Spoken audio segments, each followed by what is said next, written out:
हमारे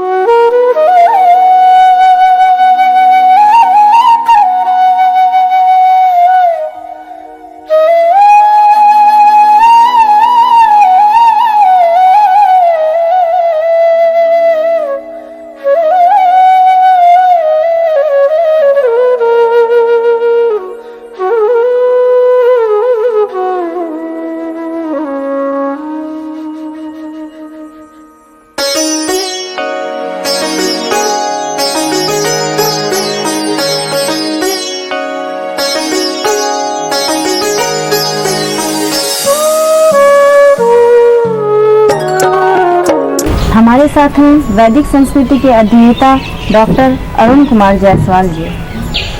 नमस्कार। नमस्कार। श्रीमद् भगवद गीता की दूसरी अध्याय का 26वां एवं 27वां श्लोक।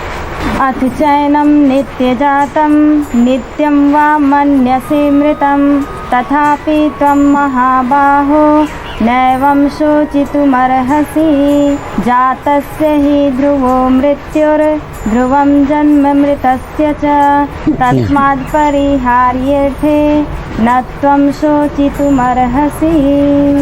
किंतु यदि तू इस आत्मा को सदा जन्मने वाला तथा सदा मरने वाला मानता हो तो भी हे महाबाहो तू इस प्रकार शोक करने योग्य नहीं है, क्योंकि इस मान्यता के अनुसार जन्मे हुए की मृत्यु निश्चित है और मरे हुए का जन्म निश्चित है।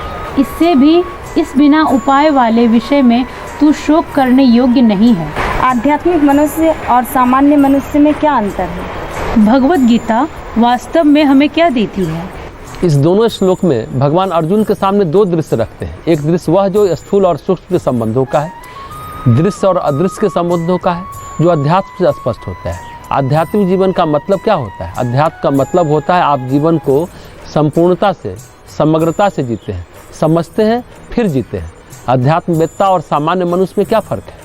एक आदमी आध्यात्मिक जीवन दृष्टि रखता है, एक आदमी सामान्य जीवन दृष्टि रखता है। तो सामान्य दृष्टि जो है बुद्धि के सहारे, तर्क के सहारे, प्रत्यक्ष जीवन है, इंद्रियां जो देखती है उनके सहारे वह जीता है। जबकि जो आध्यात्मिक जीवन दृष्टि रखते हैं वे दृश्य और अदृश्य दोनों को सामने रखकर फिर अपनी जीवन शैली को तय करते हैं। ये महत्वपूर्ण बात है, दोनों के बीच यही अंतर है जो प्रश्न आपने किया। महत्वपूर्ण बात यह भी है कि भगवत गीता आपको एक जीवन शैली देती है। भगवत गीता क्या देती है? तो आपको एक जीवन शैली देती है। वह जीवन की दृष्टि देती है, सोच देती है, विचार देती है, सुखी जीवन का सिद्धांत बताती है। भगवान कहते हैं तुम दृश्य के साथ अदृश्य को न मानो तो तुम केवल प्रत्यक्षवादी हो। ऐसे में श्री अरविंद ने बड़ी प्यारी बात कही। उन्होंने मेथड ऑफ नॉलेज की बात कही है। आदमी को ज्ञान कितने तरीके से मिलता है? नॉलेज बाय परसेप्शन, आप देखते हो, छूते हो, जानते हो, सुनते हो, इंद्रियों के द्वारा ज्ञान प्राप्त करते हो। लेकिन विचार ज्ञान नहीं है, जानकारी ज्ञान नहीं है, अनुभव ज्ञान है। इंद्रियों के द्वारा जो ज्ञान प्राप्त करते हो वह ज्ञान है। रंग का अनुभव करते हो, रूप का अनुभव करते हो, स्पर्श का अनुभव करते हो, यानी आप अनुभव करते हो। फिर नॉलेज बाय इंटेलेक्चुअल एनालिसिस, तो जो आप अनुभव किए या जो आपको अनुभव होने वाला है आप अनुमान लगाते हो, तर्क लगाते हो, बुद्धि लगाते हो, ऐसा है तो ऐसा होगा। उसका एक गणितीय सिलसिला है। बुद्धि जो है आपके सामने वह गणितीय सिलसिला रखती है। इसके बाद तीसरा है नॉलेज बाय इंट्यूशन, यह है आध्यात्मिक ज्ञान। इस तरह ज्ञान की दो विधियां सामान्य तरीके से और दो आध्यात्मिक तरीके से प्राप्त होती है। चारों को मिला दो तब बनता है पूर्ण ज्ञान। नॉलेज बाय इंट्यूशन में कोई तर्क नहीं है, वो लोग तर्क नहीं जानते। भाग्य और भगवान दोनों तर्क गढ़ लेते हैं। जैसे भगवत कृपा होगी तो परिस्थितियाँ ऐसी बनेंगी, तर्क गढ़े जाएंगे, ऐसा हुआ वैसा हुआ। जैसे भाग्य में भोग है तो कोई घटना घट जाएगी, फिर तर्क गढ़ लेंगे, ऐसा था इसलिए ऐसा हो गया। नॉलेज बाय इंट्यूशन वह तर्कपूर्ण ज्ञान नहीं है, यह सत्य का ज्ञान है। इसे अंतर प्रज्ञा देखती है। इसके बाद नॉलेज बाय आइडेंटिटी, ये ज्ञान है समाधि का। आप तादात्म्य हो जाते हैं, आप अणु परमाणुओं के साथ एकाकार हो जाते हैं, आप उसके रहस्य को संपूर्णता से जान लेते हैं। तो श्री अरविंद कहते हैं कि ज्ञान दो है, एक है प्रत्यक्ष के लिए और दूसरा है अप्रत्यक्ष के लिए। नॉलेज बाय इंट्यूशन और नॉलेज बाय आइडेंटिटी आपको अदृश्य सत्ता का ज्ञान कराते हैं। ध्यान के द्वारा, समाधि के द्वारा ये दोनों ज्ञान होता है। आइडेंटिटी मतलब तादात्म्य, उस वस्तु के साथ जिसका ज्ञान पाना चाहते हो उसके साथ तदाकार हो जाते हो। तो दो है सामान्य जीवन यानी दृश्य के लिए, दो है अदृश्य जीवन के लिए। दृश्य और अदृश्य मिलाकर के संपूर्ण जीवन होता है। आप दृश्य को अदृश्य और अदृश्य को दृश्य से अलग नहीं कर सकते। भगवान कहते हैं चलो तुम्हें अदृश्य समझ में नहीं आता, आत्मा का ज्ञान समझ में नहीं आता, तब भी अगर तुम केवल आँखों देखी पर भरोसा करते हो, तब भी आत्मा को तुम जन्मने वाला और मरने वाला भी जानो। अगर जन्मा और आत्मा मरा हुआ अगर तुम यह भी समझ लो, तब भी जो जन्मा है वह मरेगा, जो मरेगा वह जन्मेगा। सोचने लायक कोई बात नहीं है। इसलिए अर्जुन तब भी मत सोचो, डरो मत। अध्यात्म का बड़ा ही महत्वपूर्ण सिद्धांत है। हालांकि सिद्धांत का पालन करना बड़ा कठिन होता है। अभयम तत्व संशुद्धि, अगर तत्व की संशुद्धि हो जाए तो अभय आता है। जब भी इंसान के अंदर कालिक होती है, कालिमा होती है, अंधकार होता है, अंधेरा भाग्य में आता है, अच्छा समय किसी व्यक्ति का हो रहा हो, वह बुरे समय में प्रवेश करने वाला है, उसका अगर अध्ययन कर लिया जाए तो बुरा समय आने से 3, 4 या 6 महीने पहले एक अनजाना सा भय सताने लगता है। अगर ये वह भावनात्मक या सेंटिमेंटल आदमी है, अगर यह अध्ययन महिलाओं पर किया जाए तो पता चलेगा वो ज़्यादा सेंटिमेंटल होती हैं, इंट्यूटिव भी होती हैं। पुरुषों में बुद्धि तर्क के आधार पर जीवन होता है, इंट्यूशन की कमी होती है। महिला थोड़ा भावना के तल पर जीती है तो थोड़ा इंट्यूशन उनका ज़्यादा होता है। महिला अगर ईर्ष्या द्वेष छोड़ दे तो उनका प्रेम तुरंत आध्यात्मिक हो जाएगा, लेकिन अफसोस ऐसा नहीं हो पाता, क्योंकि संवेदना की ऊर्जा अज्ञान के साथ जुड़ी होती है, इसलिए ईर्ष्या द्वेष से बदल जाती है। हाँ, संवेदना की ऊर्जा अगर ज्ञान के साथ जुड़े तो वो करुणा में बदल जाएगी, तब वो व्यक्ति आध्यात्मिक हो जाएगा, वो महिला आध्यात्मिक हो जाएगी। एक अनजाना भय बुरा समय आने से पहले सताने लगता है, और अच्छा समय जब आने वाला होता है तो खुशी से भी छाने लगती है। बार बार लगता है कुछ अच्छा होने वाला है। मनुष्य बुरे समय को अगर अच्छे से देखना चाहता है तो अपने अंदर झांके, अपने को महसूस करे, तो उसको पता चल जाए कि उसके साथ क्या होने वाला है। जो भावनाशील हैं वे जरूर इस स्तर तक जा सकते हैं। भगवान इसलिए कहते हैं कि चलो तुम ये मानो कि आत्मा जन्म लेती है और आत्मा मरती है, तब भी शोक अशोक की बात नहीं है, तब भी तुम्हें निर्भय होना चाहिए अर्जुन, क्योंकि मरने वाला जन्मेगा और जन्म लेने वाला मरेगा। मरण सुनिश्चित है, ब्रह्मा तक इससे अलग नहीं है, तो फिर चिंता किस बात की है। हमें कब भय सताता है, कब अधिक पीड़ा होती है, जब हम कर्तव्य से इतर कुछ अलग, कुछ और ही इच्छा कर बैठते हैं। तब जो व्यक्ति कर्तव्य पालन करने में मशगूल है वह मानसिक संताप, मनोवेगों से दूर रहता है। पीड़ित करने वाली जो चीज़ें हैं वह है हमारी लालसाएं जो पूरी नहीं होती। यहाँ ध्यान देने की बात है कि संकल्प पूरे होते हैं परंतु लालसाएं या इच्छाएं नहीं। मनुष्य को अपने लिए लक्ष्य निश्चित करके, संकल्प निश्चित करके उनके अनुसार कर्तव्य का निर्धारण करना चाहिए। मान ले अगर लालसा पूरी हो भी जाए तो भी तृप्ति नहीं होती। जिन लोगों ने प्रेम विवाह किया, क्या वे तृप्त हो गए?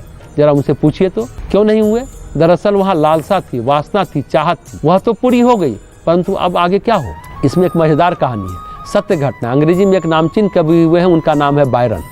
वे लंगड़े थे, बड़ी रोमांटिक कविताएं लिखते थे। उनका कोई खूबसूरत नाम भी नहीं था, बहुत सामान्य थे, परंतु उनकी रोमांटिक कविताएं लोगों को बहुत पसंद आती थी, खासकर महिलाओं को।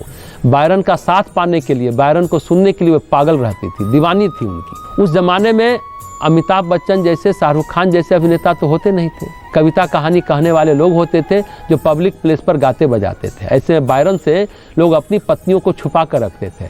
बायरन जिस ऑफिस में जाते थे, जिस बार में जाते थे, जिस क्लब में जाते थे, उनसे पुरुष लोग अपनी पत्नियों को नहीं ले जाते थे, जबकि इंग्लैंड का साम्राज्य काफ़ी खुला हुआ है।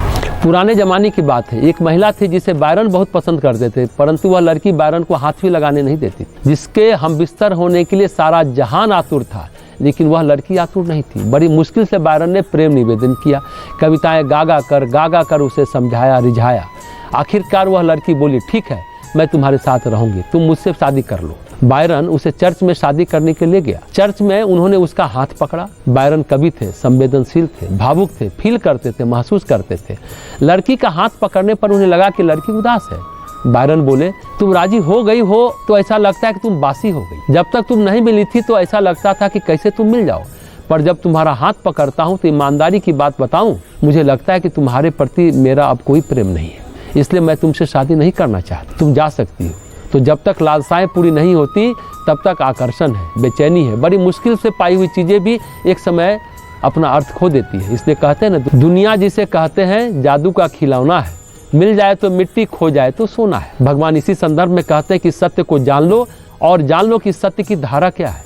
जीवन का तत्व जान लो। मान लो तुमको अदृश्य का अनुभव नहीं है, चलो कोई बात नहीं है। कुछ लोग होते हैं जिनमें आध्यात्मिक ज्ञान होता है, दृश्य के साथ अदृश्य का भी अनुभव होता है। कुछ साधारण धरातल पर जीने वाले सामान्य व्यक्ति, उन्हें नहीं मालूम कि आत्मा है या नहीं। रोजमर्रा के जीवन में उन्हें आत्मा का अनुभव नहीं होता। इसलिए भगवान कहते हैं कि मान लो तुमने देखा लोगों को जन्म लेते हुए और लोगों को मरते हुए, और तुम कह बैठते हो आत्मा जन्म लेती और मरती है, तब भी सोचो चिंता की जरूरत नहीं है। जो जन्मा है वह मरेगा, जो मरा है वह जन्म लेगा। इसमें तत्व की बात यह है कि अगर गीता के सिद्धांत को मान लिया जाए कि जन्म और मरण निश्चित है, तो अपने कर्तव्य का पालन करो, जीवन की धारा को समझो, सामने जो कर्तव्य है उसका पालन करो। कर्तव्य करके ही तुम्हें कीर्ति मिलेगी, संतुष्टि मिलेगी। जो कर्तव्य से कर्म से मुख मोड़ते हैं, कर्म रहित है, वे या तो आत्म समाधि में होंगे या दुखी होंगे। कर्म के बिना आत्मविश्वास नहीं बनता है, कर्म के बिना कोई उपलब्धि नहीं मिलती, कीर्ति और यश नहीं मिलता है। इसलिए कर्तव्य पथ का पालन तो करना चाहिए। आप अध्यात्मवेत्ता हो या अध्यात्मवेत्ता नहीं हो, तो भी कर्म तो करना ही पड़ेगा। गीता केवल उन लोगों के लिए नहीं है जो अध्यात्मवेत्ता है, जो आत्मा परमात्मा को मानते हैं। भगवान कहते हैं तुम नहीं मानो तो चलो कोई बात नहीं, आत्मा जन्मती है मरती है ये भी मान लो तो भी बहुत है। अभी तो जो तुम्हारे सामने कर्तव्य है उसका तो पालन करो, उसका तो पालन करना ही पड़ेगा। ये कर्तव्य का पालन ही तुम्हें सुकून देगा, शांति देगा और तुम्हें विश्वास देगा। इस कर्तव्य के पालन से ही तुम उपलब्धियों को अर्जित करोगे। यही तुम्हें विश्वास और शांति देगा और मन में आनंद भी देगा, संतोष भी देगा।